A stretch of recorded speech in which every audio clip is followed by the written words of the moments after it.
255. La recitación del Magnificat, sexta práctica. Recitarán frecuentemente el Magnificat, a ejemplo de la Beata María de Oignies y de muchos otros santos, para agradecer a Dios las gracias que otorgó a la Santísima Virgen. El Magnificat es el único cántico compuesto por la Santísima Virgen, o mejor, en ella por Jesucristo, que hablaba por boca de María. Es el mayor sacrificio de alabanza que Dios ha recibido en la ley de la gracia. Es el más humilde y reconocido y a la vez el más sublime y elevado de todos los cánticos. En él hay misterios tan grandes y ocultos que los ángeles lo ignorarían. Gerson, tan piadoso como sabio, después de haber empleado gran parte de su vida en comprender tratados tan llenos de erudición y piedad sobre materias tan difíciles, no pudo menos de temblar al emprender hacia el final de su vida la explicación del Magnificat, a fin de coronar con esta todas sus obras. En este volumen in folio nos refiere muchas y admirables cosas que la Santísima Virgen lo rezaba con frecuencia. Entre otras, afirma que la Santísima Virgen lo rezaba con frecuencia y particularmente en la acción de gracias después de la Sagrada Comunión. El sabio Benzonio, al explicar el Magnificat, refiere muchos milagros obrados por su virtud y dice que los diablos tiemblan y huyen cuando oyen estas palabras del Magnificat. Él hace proezas con su brazo y dispersa a los soberbios de corazón. Séptimo, menosprecio del mundo. 256. Séptima práctica. Los fieles servidores de María deben poner gran empeño en menospreciar, aborrecer y huir de la corrupción del mundo y servirse de las prácticas de menosprecio de lo mundano que hemos indicado en la primera parte. 2. Prácticas particulares e interiores para los que quieren ser perfectos. 257.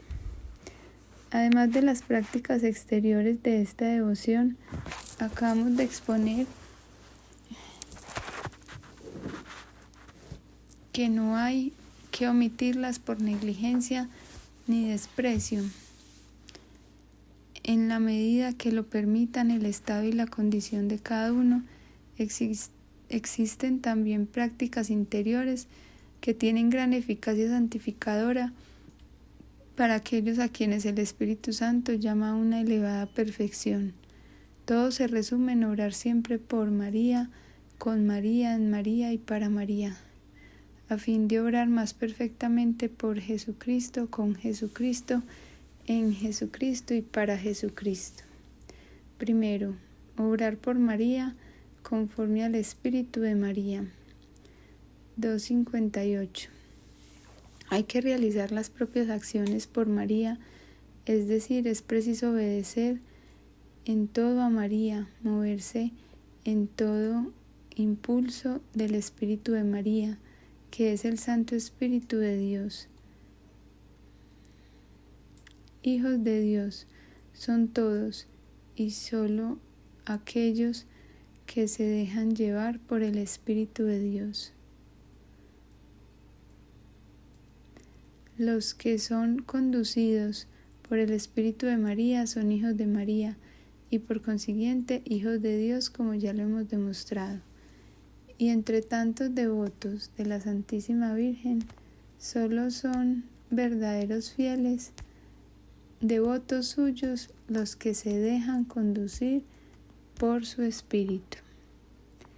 He dicho que el Espíritu de María es el Espíritu de Dios, porque ella no se condujo jamás por su propio espíritu, sino por el Espíritu de Dios, el cual se posesionó en tal forma de ella que llegó a ser su propio espíritu.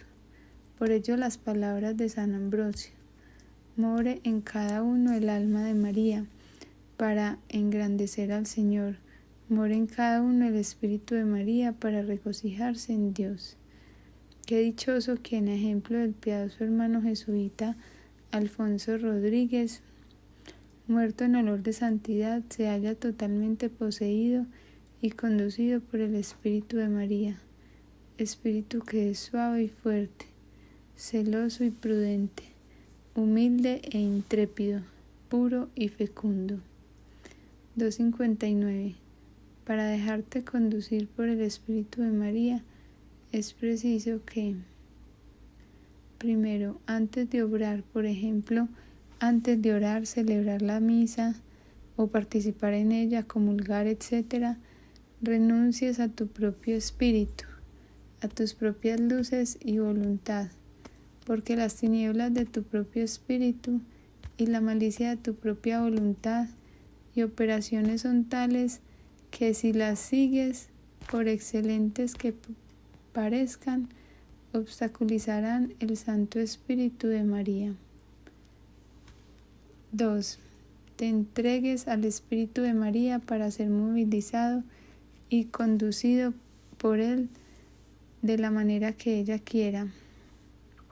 Debes abandonarte en sus manos virginales como la herramienta en manos del obrero, como el laúd en manos del tañedor. Tienes que perderte y abandonarte a ella como una piedra que se arroja al mar, lo cual se hace sencillamente y en un momento con una simple mirada del espíritu, un ligero movimiento de la voluntad y pocas palabras, diciendo, por ejemplo: renuncio a mí mismo y me consagro a ti, querida Madre mía.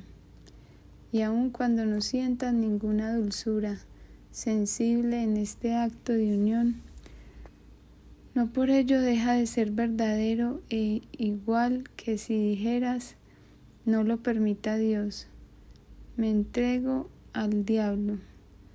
Con toda sinceridad, aunque lo digas sin inmutarte sensiblemente, pertenecerías realmente al diablo. 3. Renuncio a Satanás, a sus seducciones y a sus obras, y me consagro a Jesucristo para llevar su cruz con él. Durante la acción y después de ella, renueves de tiempo en tiempo el mismo acto de ofrecimiento y unión, y cuanto más lo repitas, más pronto te santificarás y llegarás a la unión con Jesucristo, unión que sigue siempre a la unión con María, dado que el Espíritu de María es el Espíritu de Jesús. 2. Obrar con María a imitación de María. Hay que realizar las propias acciones con María, es decir, mirando a María como el modelo acabado de toda virtud y perfección, formado por el Espíritu Santo en una pura criatura, para que los límites según tus limitadas capacidades, para que lo imites según tus limitadas capacidades. Es pues necesario que en cada acción mires cómo la hizo y la haría la Santísima Virgen si estuviera en tu lugar. Para esto debes examinar y meditar las grandes virtudes que ella practicó durante su vida, particularmente primero su fe viva, por lo cual creyó sin vacilar en la palabra del ángel y siguió creyendo fiel y constantemente hasta el pie de la cruz en el Calvario. 2. Su humildad profunda, que la llevó siempre a ocultarse, callarse, someterse en todo y colocarse en el último lugar. 3. Su pureza totalmente divina, que no ha tenido ni tendrá igual sobre la tierra, y finalmente todas sus demás virtudes. Recuerda, te lo repito, que María es el grandioso y único molde de Dios apto para hacer imágenes vivas de Dios, a poca costa y en poco tiempo. Quien halla este molde y se pierde en él, muy pronto se transformará en Jesucristo, a quien este molde representa perfectamente. 3. Obrar en María y en íntima unión con ella. Hay que realizar las propias acciones en María. Para comprender bien esta práctica es preciso recordar, primero, que la Santísima Virgen es el verdadero paraíso terrestre del nuevo Adán. El antiguo paraíso era solamente una figura de este. Hay en este paraíso riquezas hermosas, maravillas y dulzuras inexplicables dejadas por el nuevo Adán, Jesucristo. Allí encontró en sus complacencias. Él, durante 9 meses, realizó maravillas e hizo alarde de sus riquezas con la magnificencia de un Dios.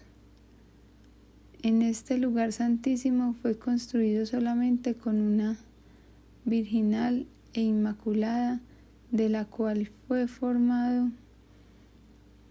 Este lugar santísimo fue construido solamente con una tierra virginal e inmaculada, de la cual fue formado y alimentado el nuevo Adán, sin ninguna mancha de inmundicia, por obra del Espíritu Santo, que en él habita.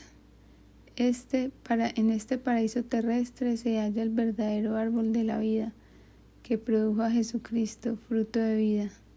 Allí, el árbol de la ciencia del bien y del mal, que ha dado a luz al mundo. Hay en este divino lugar árboles plantados por la mano de Dios, regados por su unción celestial, y que han dado y siguen dando día tras día frutos de exquisito sabor. Hay allí jardines esmaltados de bellas y diferentes flores de virtud que exhalan un perfume tal que embalsama a todos los mismos ángeles. Hay en este lugar verdes praderas de esperanza, torres inexpugnables de fortaleza, moradas llenas de encanto y seguridad, etc. Solo el Espíritu Santo puede dar a conocer la verdad que se oculta bajo estas figuras de cosas materiales. Se respira en este lugar un aire puro e incontaminado de pureza. Brilla el día hermoso y sin noche de la santa humanidad. Irradia el sol hermoso y sin sombras de la divinidad. Arde el horno encendido e inextinguible de la caridad, en el que el hierro se inflama y se transforma en oro. Corre tranquilo el río de la humildad, que brota de la tierra y dividiéndose en 4 brazos, riega todo este delicioso lugar, que son las 4 virtudes cardinales.